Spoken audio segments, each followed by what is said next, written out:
So today on Key2U, we're joined by a true voice of reinvention and soulful living, Klay S. Williams. Klay is a purpose and wellness coach, filmmaker, author of There Is Only Plan A. Yeah. It's so surprising to me, but I want to know more about that.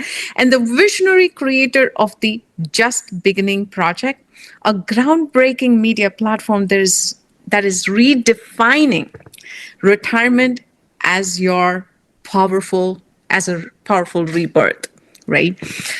With the Master of Divinity from Princeton Theological Seminary. Did I get that right? Yes. And decades of guiding people through life's biggest transitions, Klay helps older adults and all of us rediscover purpose, heal old stories, and step boldly into who you really are and what's next for you.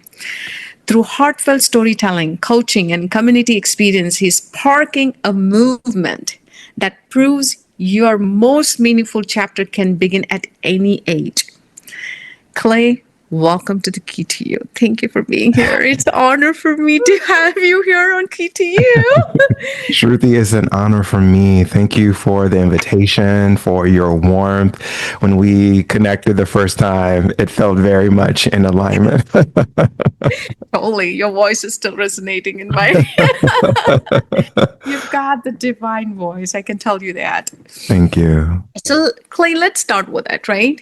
Sure. Your work with the Just Beginning Project reframes this retirement not as an ending, but as a powerful rebirth. Can you talk about it?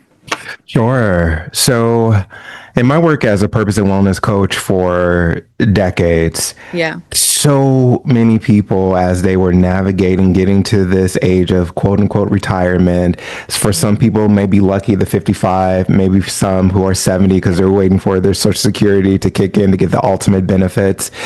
I was just watching so many of these individuals just go from being these effervescent, vibrant, just really just like, life-giving people to all of a sudden they passed their badge across the desk. They're leaving security. They're leaving their corporate job. They're closing the door to the not-for-profit, wherever the case may be. And then something inside them just shifted, where this idea of retirement was just a way, and a lot of people would share this with us, a way for them to go ahead and end their life. The life would be done. The life force inside of them would be done. And I know we'll get in this and we'll talk about like how this process even started, but a lot of people thought that retirement was just this ending. Rather, what are the possibilities of what your life can become now? How do you bring all chapters of your life together? And what is still the life breath, the life force inside of you? What is this asking of you to now do in this particular chapter? And it doesn't have to be an ending. It really could be a setup for the greatest few decades of your life. That's different, right? I mean, the thought process, the shift, the mind shift is so quick, you won't even realize. So I'm like, I want to know a little bit more about your journey too, to how did you even think about, this is my calling, this is what I want to do. What was your journey towards that? Yeah, it's a great question. I'm laughing because I'm playing back all of the scenes. So as you said, I am a seminarian. I graduated from Princeton Theological Seminary. And Shruthi, at the end of my time, I finished classes like a month earlier, and I had already had this background in fashion, if you will, as well as in seminary, getting, this theological degree. And so while I was working, while I was a student at Princeton, I also was working full time at Polo Ralph Lauren across the street. And yeah. You got to teach me the styles. All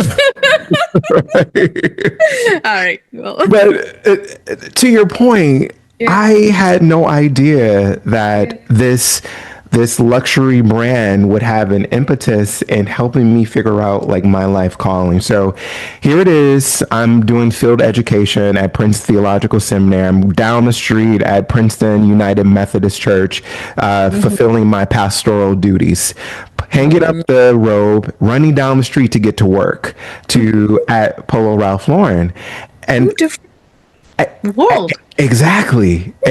So I'm doing the field education for the degree requirement, and then doing the Ralph Lauren aspect for, to offset my cost of grad school. And something very profound happened week after week.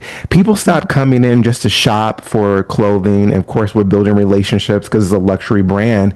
But people started to come in and talk about their life issues, their problems, what they were going through. Meanwhile, no one knew that I was getting a Master of Divinity degree across the street. I kept my life separate except for, my coworkers and things like that. And so now I'm at the very end of this theological cycle, and I'm like, okay, do I go in the fashion route? Like, I have this background, but I have this pastoral care. I have this background in counseling. I love helping people, nurture their interior. What about the image part? What about the style piece? And so I knew not necessarily that I would not have to choose one or the other, but it was very clear to me that I would have to go and create the path for myself. And so, without getting into the weeds of a very long story, I moved to New York City with $500 and began this journey of couch surfing to really $500 to my name and a car full of clothes. And what I did was I strategically remembered my relationships from Princeton and people who I knew that either were moving to New York or was already there. And Shruthi, I sent a mass email and said, hey, I'm trying to figure out this thing called life together. My journey is much different. I'm going to have to create what it is that I'm called to do. I knew that for sure. And I'm going to go on the journey. Can I sleep on your couch? Can I sleep in your spare room? Can I sleep on your air mattress? In exchange, I'll cook, I'll clean, I'll do whatever it is that I can do to contribute to pay back. And so between New Jersey and New York for that year, sleeping on so many different friends' couches and things like that, to really figure out what my calling was. And just right before I was about to graduate, I knew, like I said, I would have to create what it is that I was supposed to do. And so I started this company that was about nurturing the interior while styling the exterior. And so I moved to New York with this thing of, I can be an image consultant for the spirit and for, the greater fashion sense of people. And that's how the journey fully began. Oh my goodness. This session, when it gets released, people can feel the energy. I'll tell you that. Because the thing that you talked about, which kind of connects very deeply within me, at one point, when I'm done with my engineering, I told my mom I want to be in the fashion designing world. I want to go and explore there. I don't want to do my engineering. She said, stop. I'm thankful for what she did, but nobody believed in fashion designing at the time in India. All they knew is either you be a doctor or an engineer. That's it. Every family is, right? So I had this core or gravitating towards the style and dress differently, look differently. And I did such a terrible job with the colors at the beginning of my life. So, but I wanted to be unique and different. Yeah. But that means that's just an external of me. But interior, I want to go deep within, why do I think this way? Why do I feel this way? Right. I connected so well with interior work with an external brand. I love it. Absolutely. Yeah. I just love it. Sorry, I could deviate it a bit. So in your book, there is only plan A. You explore self-discovery and renewed purpose through raw spiritual, emotional, mental, and physical truth. Can you talk about it? Sure. So what I did not say was it was very clear for me, like I said before, I would have to kind of create my own path. Yeah. And like your story, I kind of went against the grain of what my parents really sort of wanted for me, and really confused a lot of people. My life was very straight laced. You knew I was going to be home at this particular point in time. I was going to get the 4.0 or get close to it.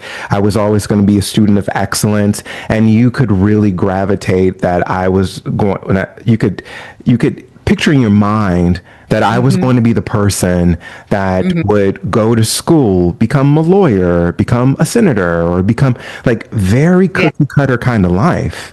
Right. And so while I was just putting all these different things together and going on this journey and creating this company, moving to New York, later I dropped the image consultant piece of the journey because the interior part was really what the call was.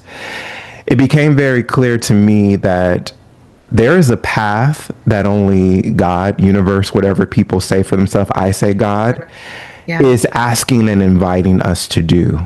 And so when I talk about there is only plan A, I'm not saying that there is only one lane in one direction and your path is going to be a straight line.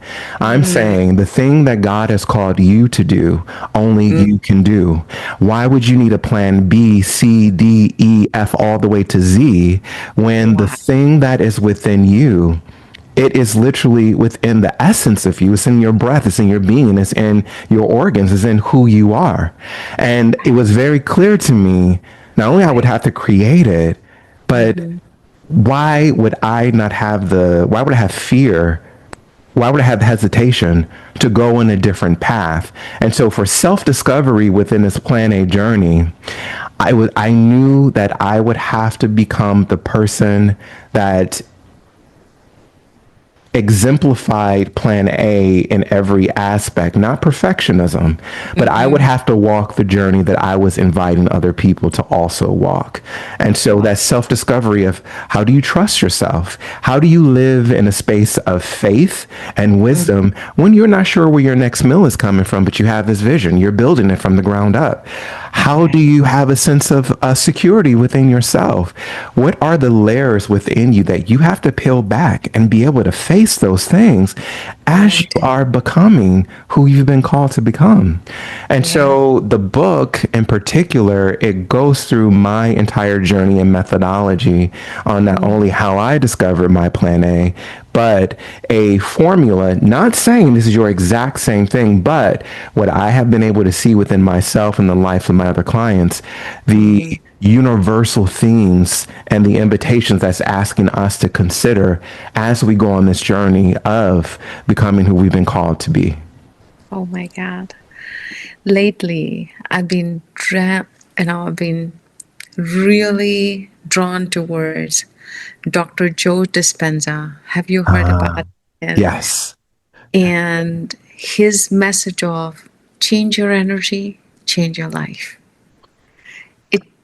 It sounds simple, but it's profoundly, deeply, that message has a deep meaning in it. Of course. And I'm realizing more and more, and not to deviate away, but I do want to get your point on this. When I started understanding, Dr. Joe Dispenza's book landed in my lap 20 years ago. I had no clue. I was spiritual to an extent, but I call that as a deep, but it wasn't deep at all. Knowing who I am today, it was not deep at all at that point in time. Right. But so I couldn't understand those concepts, process those concepts properly. Do you ever in your life felt that Klay when he was 20 years ago, or Klay who was 15 years ago versus Klay today, you receive the message differently? You understand the message differently. You respond differently than who you were 15 years ago. Do you have that feeling? Absolutely.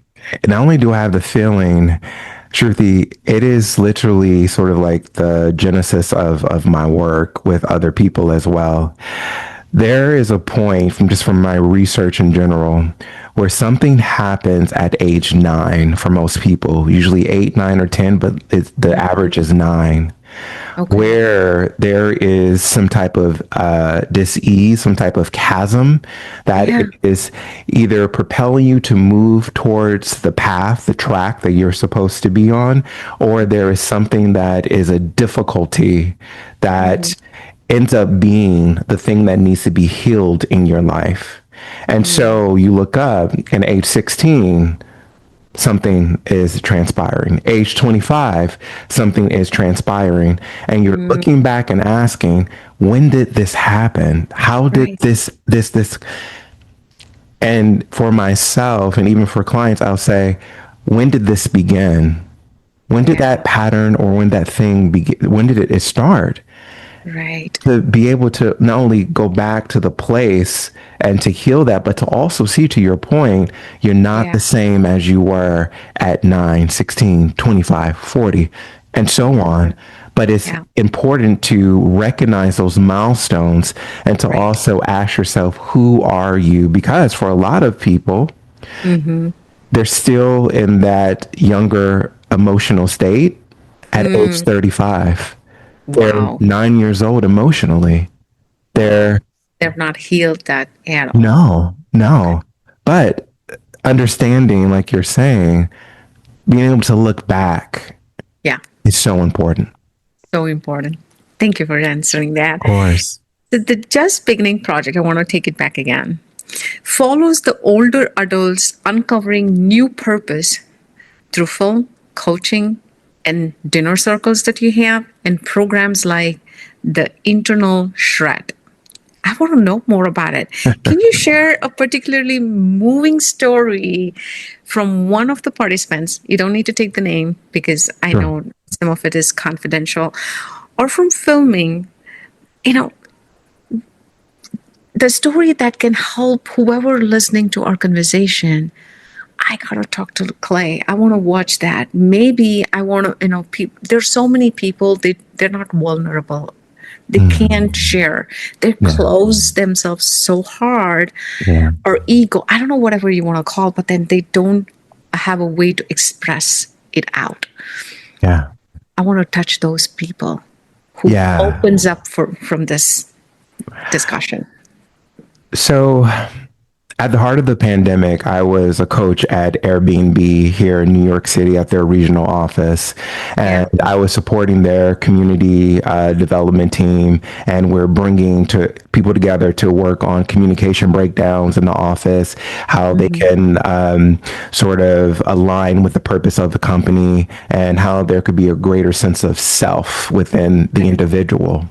It Mhm. just so happened that New York, as you know, we were one of the first cities to have the largest breakouts from the COVID, Yep. pandemic. And Mhm. one of the women who was in this group, her father was among the first people to pass. And all of a sudden, Shruti, just out of nowhere, older adults were resonating and they're starting to see so many different people who were vulnerable and from health, age, all kinds of different perspectives, Right. socioeconomic, be the first people to just sort of, to die because of this pandemic. And so it was the older adults who kept saying, is this it for me? There has to be more. And Right. so I'm paying attention to this. And Mhm. like, is it just me? And so I went and I was so curious as I am. I'm a researcher at heart. I developed a group of people because I want to do field research. And so I Right. emailed a lot of people and I said, hey, I might be creating something different, going in a different path, but I want to get as much information as possible. I want to Right. talk to your moms, your uncles, your teachers, your old professors, Right. your attorneys, anybody who is either in retirement or about to enter retirement. I want Mhm. to understand what their life is like and what their pain points are. I was Right. speaking to people who they were independently wealthy, some people who were middle America, lower class, and not my phrasing, but just from the actual understanding of Right. economics Mhm. universally. Yep. I wanted to hear what all their stories were. Right. Every single solitary person had a vulnerability around a family pathology, unhealed things from growing up, Mm, feeling invisible, feeling like their life was done. The avid traveler who said, I'm just going to travel for my whole retirement. That's what my life is going to be. After right. 2 years, there's an emptiness and then loneliness. Wow. And around that time, the U.S. Attorney General, surgeon, he said that there was an epidemic of loneliness that was happening that many people weren't even talking about. But the Right. people at the top, they were older adults and also young folks in America, right? So now Right. I'm getting all this information. I'm interviewing these people and they're telling me their stories. Right. And one friend, and this is a long story, but it may be helpful for the listeners. One really good friend, she is a filmmaker and she was just coming back from the Golden Globes, about to go to the Oscars. And she said to me, you know, you really should document this. Do you know how many people that this could affect people's life?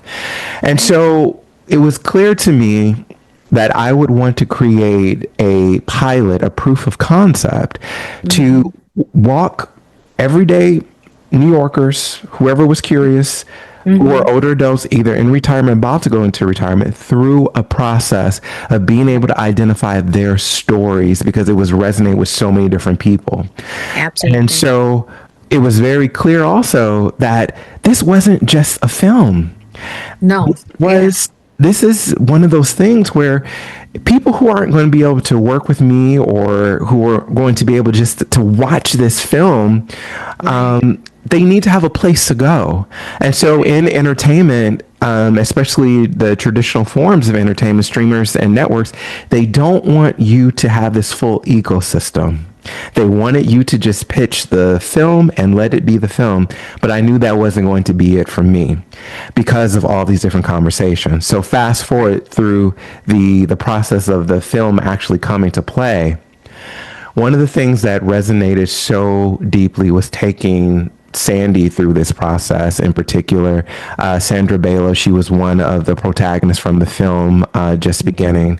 She was let go from her job 9 months before she would be vested for her full retirement for medical as well as financial. Yeah. 9 months before.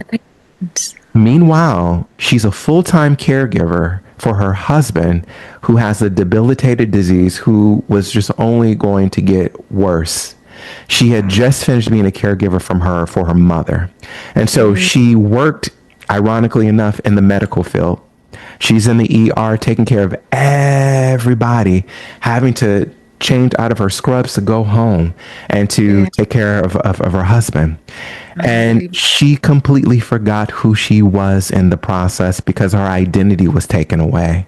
And Right. so not only was she no longer the caregiver of patients and things like that, she's being let go from a job. Retirement is not what it's supposed to be. No one's explaining anything to her. And now she's entering into another tour of duty. And she Right. just said, I felt so empty inside. I felt like, again, my identity was taken away. I just didn't know who I was. Yeah. And we started to walk her through this process where the thing that happened to her at 9 years old at school was the thing that would set up her full 40-year life trajectory of her career. And never making that connection. We get to the part where she makes a connection. She understands that what happened to her when she was age 9 created a lot of how she felt about herself today as a 70-year-old person. To heal that, and in the pilot film, there's one part where we're going through one of my exercises where she literally says, wait a minute, are you telling me that for most of my life, I have not been operating out of my gifts, my skills, and my talents? I've been operating out of my pain points. And I said, yes. Is that true? And the light bulb went off. She goes, That's exactly it. She said, the thing that I've been looking for. And the example she gives, when you misplace your keys and you're looking around, you're fussing, and you stop and you calm down and you sit within yourself and catch your breath. And you see that the keys that you were looking for was right there all along. And she didn't know that she had the tools to give it to herself. That's the powerful moment in the process. And not only is that a film, the exercise that she is doing is a part of our Train the Trainer program. How beautiful is that for folks to watch this, a docuseries thing, and then say, I can go through this myself. I can experience that on my own, and I can do it for myself to be a better version of me for my family, and also for the next calling of my life. And not to give everything away, but not only did she go through this healing journey, she also, after this program, enrolled and went back to school at Union Theological Seminary at Columbia University, and became and went to seminary for their Encore program. Unbelievable. Please allow me to say this. Sure. This is not only what you're doing is not only gonna be for people who are transitioning away from their work life to the retirement. This is for every human being, every single human being, the soul that really needs to heal, to unlock their potential, who everybody. I have a strong belief that every single soul has a potential. Yes. It's only to be unleashed. And your work that you're doing is for everybody, every soul. Can I share this with you? Thank you for saying that. The first screening we had at DCTV here in New York, it was the younger people who were running up to Sandy and Sharon. Sharon's one of the other protagonists from the film, who said, I'm going home to call my mother and my father. And who also said, can you lower the age requirements? Because this is my story. You're talking to me. And to your point, and exactly. We had Gen Zers, we had millennials, we had Gen Xers. And that's when I knew, oh, I'm creating this for people who society has just, abandoned. And I'm also creating this for everyone else too, secretly. You are. And I'll tell you, there's so many stories that I can see myself in. And Klay, I'll tell you this. Today, the person that you're seeing, I wouldn't be here. I wouldn't be the way I am if I didn't do that inner work. Yeah. If I did not do that inner work and change my energy and change my mindset and thought process of, oh, I'm not good. I'm not good at this. I'm not good at that. I'm this. Everybody's around me is a problem, not me a problem, because I have self-pity, self-thing, self-love. Yeah, I've gone through problems. Yeah, my childhood was rough. Yeah, my parents were never there. Yes, for everything. But then maybe at somewhere I was attracting this kind of life for myself. It was me who did not know inner me was not strong enough to trust herself. Yeah. To know about who she is, what she can accomplish. Unless I did that, I wouldn't have met good people, and I wouldn't be sitting here with you, Klay. So your work is so important. It's so important for everybody. Each one of us. Thank you. So many people fear losing relevance, identity, or community in retirement. Drawing from your experiences, I think you talked about it. Can you give me that you have went through all of the process, but they were not healed even after that? Were there any such scenarios at all? Yeah. Absolutely. I'm thinking about one person in particular where we went through the full process, and it was a constant push and pull where a lot of truths were not accepted, a lot of truths were surface, where I was trying to go to the core issue. And I think that is sort of important for my work when people are working with me or our trainers, is really understanding that we get to the core issue, the facade and the surface things. You're probably not going to be as successful with our program if you go through it. And this individual was trying so incredibly hard to present one way rather than to deal with the brokenness, to deal with the hurt. And it was always someone else's fault. And when we got to that particular point, I just said, the process can only be what the process can be if there's a willingness to actually open yourself up to the new reality. Because what always happens when people start this, and we'll say the first few weeks, the clouds part, the skies open, the rainbows are coming, because life is wanting you to go on this path so the paradigm can shift. And then also after that week of, oh my God, it's so amazing, resistance kicks in. Friction, all that, because the old life is fighting fiercely to hold on to the patterns and things like that. Right. And as we entered just on and on and on, and we were finished with the process, I had to just be honest and say, this is may be better for you later on. I think your spirit needs to digest this. Right. And maybe, go ahead. No, finish it. And maybe digestion for you, a month, a year, you're just not ready for the fullness of this. And that's okay. I'm just asking you, the invitation here, remain open to what was shared. Beautiful. Yeah. And I feel that it's karma. And I felt it for myself. Maybe it's not applicable for anybody or everybody. I don't know. It's my personal belief that one needs to be ready to be real, to be really meaning that if I want to change, I really mean it. That's right. I'm going to give my full self out there to change who I want to become.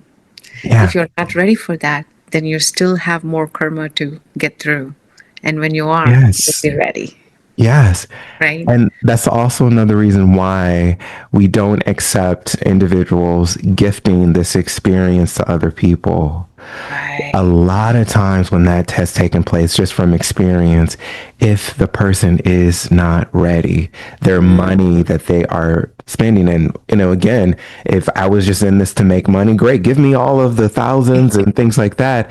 That's not, it's not going to work unless the person has said in like an onboarding conversation. That's why we have this assessment that we go through. Are you really ready for this process? Awesome.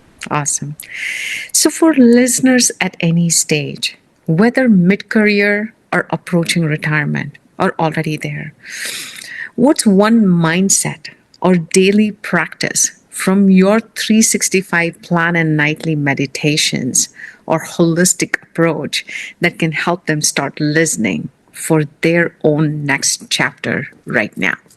Yeah. My favorite word is ask. ASK. I think so many people are wondering how to begin their journey or what life is saying to them. And they don't realize that you are a part, not separate from, you're a part of the source of God. Right. Why not just ask right now, what would you have me do? What is something that I need to look out for? What do I need to be open to experience, to see? And one of the exercises that I do, I'll tell someone, I want you for the next week to locate, every time you are at your house, find somebody with a polka dot shirt on. It could be any color. And now the person, they are ferociously, when they're out looking, polka dot, polka dot, polka dot. They'll come back. Oh my God, I saw 10 different people, and they're so excited about that. Right. And then I'll say to them, you see how you were laser focused, your mindset shift because I told you to go look for that. To separate that with me telling you, ask what it is that I'm supposed to do and go look for it. Be open for it.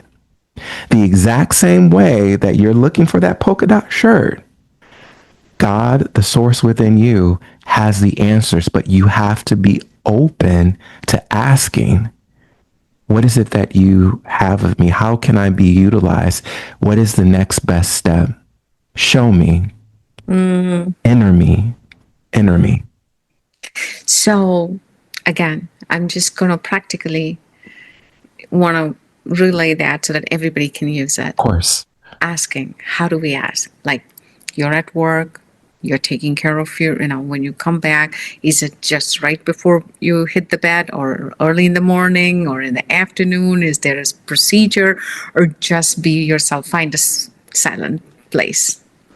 I always like to have a silent place in the morning, and that's probably the invitation that I would offer. Yeah. As you are waking up and you're getting out of bed, while your thoughts are the most purest and while you have a greater sense of open-mindedness, because usually what that mindset is as you're getting out of bed, it determines a lot of what the day is going to be like. And so being able to say then and there, what is it that I need to be aware of that I am not aware of? If it's a professional thing that people are trying to understand, show me what is the next best right step. We just need the next best right step. We don't need the full force. What is the next best right step for me? If it's a relationship issue, please help me understand if I'm in alignment in this relationship. If it's a forgiveness issue, how do I learn to forgive myself or the other person? Show me that. Right. And practically, if we pay attention through our days, through experiences, life ends up showing us those things that we need to see. Wow. That's beautiful. So looking at the broader culture shift, where older adults are stepping into center stage in their own stories, and they've evolved through your program, right? And what legacy do you hope the just beginning project and your filmmaking leave? Oh, wow. Honestly, if there's anyone globally that this work can just inspire, can touch, can invite to have a different conversation about what purpose and calling looks like, but then also the generational aspect. We were at a screening and Sandy blew my mind when they were asking her a question about her legacy. And she said, I'm hoping that this work passes down generational healing. Yes. Where my grandchild can get support.